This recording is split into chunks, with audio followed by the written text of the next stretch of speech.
Vote ঘোষণার 1 ঘন্টা আগে রাজ্যের মুখ্যমন্ত্রী মমতা বন্দ্যোপাধ্যায় ডিএ বাড়তির ঘোষণা করলেন এবং পুরোহিত ও মুয়াজ্জিনদের 500 টাকা বৃদ্ধি মানে 2000 টাকা করলেন। কি বলবেন? দেখুন, ব্যাপারটা হচ্ছে এই চমকের রাজনীতি মমতা ব্যানার্জি করতে সিদ্ধান্ত। এখন 60 লক্ষ ভোটাররা আতঙ্কে আছে, আন্ডার অ্যাডজুডিকেশন আছে। এই সমস্যার সমাধান করবে কিভাবে তার রাস্তা না বলে উনি ওনার ভোট ব্যাংক ধরে রাখার জন্য পুরোহিত সমাজের মানুষ, ইমাম মুয়াজ্জিন সাহেব, সরকারি কর্মচারীকে নিজের কাছে টানার জন্য কাজ করলেন। আমি বারবার বলে আসছি, মমতা ব্যানার্জি স্বার্থের জন্য, তার গদি ফিরে পাওয়ার জন্য তিনি এসআইআর নিয়ে নাটক করছেন। আজকে তার জ্বলন্ত উদাহরণ তিনি নিজেই দিলেন। ধিক্কার, নিন্দা জানাচ্ছি মমতা ব্যানার্জির কাছে।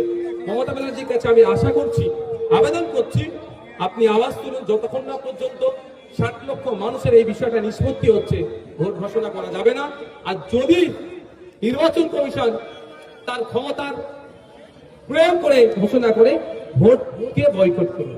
আচ্ছা, আপনি এই যে বললেন যে ভোটকে বয়কট করার জন্য রাজ্য সরকারের সঙ্গে ভোট বয়কটে সাথ দিবেন, তাহলে কি আপনি আইএসএফ এবং তৃণমূল কংগ্রেস জোট করছে? না, জোটের প্রশ্ন দিন আসছে না।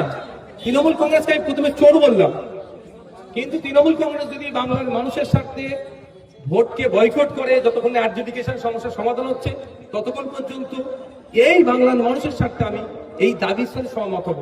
দাবির সাথে সহমত হওয়া মানে এই নয় যে আমি তৃণমূলের সাথে জোট করছি।